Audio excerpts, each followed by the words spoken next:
Hello everyone, আসসালামু আলাইকুম।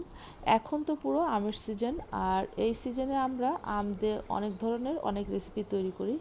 তবে চলুন আজকে এই গরমে আম দিয়ে দারুণ স্বাদের মজার রেসিপি তৈরি করি, যেটা আমাদের শরীরের জন্য অনেক বেশি ভালো। চলুন তাহলে আজকে রেসিপিটি শুরু করা যাক। তো রেসিপিটি করার জন্য কড়াইতে দিলাম হচ্ছে বেশ খানিকটা পানি, মানে আমার যতটুকু পরিমাণের দরকার। এই রেসিপিটায় পানির পরিমাণ একটু বেশি দিলে কোনো সমস্যা নাই, কারণ এটা ঝোল ঝোল তৈরি হবে। এখানে নিচে হচ্ছে আমি কতগুলো কাঁচা আম, আর আমগুলা চিকুন চিকুন করে কেটে দিছি আপনারা ভিডিওর মাধ্যমে যেভাবে দেখতে পারছেন। সাথে দিলাম হচ্ছে 2 টুকরা তেজপাতা, ছোট 1 টুকরা দারচিনি, আর দিলাম হচ্ছে স্বাদ মতো লবণ। এখন হচ্ছে ঢাকনা লাগিয়ে এই আমগুলা সেদ্ধ করে নিব। তবে অনেক বেশি সিদ্ধ করা যাবে না, যেহেতু আমগুলা ছোট, তাই জাল উঠলে আমগুলো গলে যেতে পারে। আমগুলো যখন জাল উঠে গেছে তখন হচ্ছে ঢাকনাটা উঠিয়ে এরপর হচ্ছে নেড়ে চেড়ে দিব। নেড়ে চেড়ে মিশিয়ে দিয়ে এখন হচ্ছে এখানে চিনি অ্যাড করব। আমি এখানে 1 কাপ পরিমাণের চিনি ব্যবহার করছি।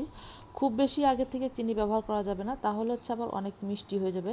আপনারা চিনিটা দিয়ে নাড়াচাড়া দিয়ে এরপর হচ্ছে চেখে দেখবেন যে এখানে মিষ্টিটা ঠিক মতো আছে কিনা, মানে মিষ্টি আর লবণ ঠিকঠাক মতো আছে কিনা। আমার এখানে লবণটাও কম হয়ে গেছিলো, প্লাস চিনিটাও কম হয়ে গেছে। তো আমি এখানে 1 কাপ আর 1.5 চামচ চিনি ব্যবহার করছি। আর এখন দিব হচ্ছে শুকনো মরিচ। এখানে আমি 3 টুকরা শুকনো মরিচ নিচ্ছি। আপনারা চাইলে এখানে কাঁচা মরিচটা ব্যবহার করতে পারেন, আবার চাইলে মরিচটা বাদ দিয়েও দিতে পারেন। শুধু টক মিষ্টি এটা তৈরি করতে পারেন, আবার চাইলে চিনির পরিমাণটা একটু বেশি দিয়ে শুধু মিষ্টিও তৈরি করতে পারেন। ওটা দুধের সাথে খেতেও অনেক বেশি ভালো হয়। যারা দুধ ভাত খেতে পছন্দ করেন তারা ঝালটা এখানে বাদ দিয়ে শুধু আম আর মিষ্টিটাই ব্যবহার করবেন, দেখবেন অনেক মজা লাগে খেতে। আম যখন পুরোপুরি সিদ্ধ হয়ে গেছে তখন নামিয়ে হচ্ছে একটা বাগার রেডি করে নিব। কড়াইতে দিলাম হচ্ছে সরিষার তেল, তার ভিতরে দিলাম হচ্ছে রসুন কুচি, কালো জিরা আর হচ্ছে পাঁচফোড়ন। এসব কিছু ভেজে নিব। এখানে আমি 2টা রসুন ব্যবহার করছি, 1/2 চামচ কালো জিরা আর 1/2 চামচের থেকে একটু কম হচ্ছে পাঁচফোড়ন।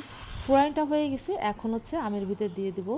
আমাদের অঞ্চলে এই আমের রেসিপিকে বলে খাটা। তো আপনাদের অঞ্চলে এই রেসিপিটাকে কি বলেন অবশ্যই কমেন্ট করে জানাবেন। ফুরাইটা দিয়ে 2-1 মিনিট জাল করে এটা নামিয়ে নিব। এটা আর খুব বেশি জাল করার দরকার নেই, আর এটা এমনিই পাতলা হবে। জাল করে টানিয়ে নিলে এটা খেতে খুব বেশি একটা ভালো লাগবে না, এটা পাতলা খেতেই অনেক বেশি ভালো লাগে। আমের খাটা যখন হয়ে আসবে ওই পর্যায়ে আবারও লবণ আর মিষ্টি চেখে দেখবো যে ঠিক মতো আছে কিনা, কারণ আম তো এমনি টক থাকে, এটা যত জাল দেওয়া হয় তত টকটা বেশি বের হয়। তো পরে আপনারা অবশ্যই চেখে দেখবেন যে এটা লবণ আর মিষ্টি ঠিক আছে কিনা। তা না হলে কিন্তু কোনোটা কম হলে আবার খেতে ভালো লাগবে না। আর এই গরমে এই রেসিপিটা শরীরের জন্য সব থেকে ভালো। তো কেমন লাগলো আজকের আমের রেসিপি অবশ্যই কমেন্ট করে জানাবেন।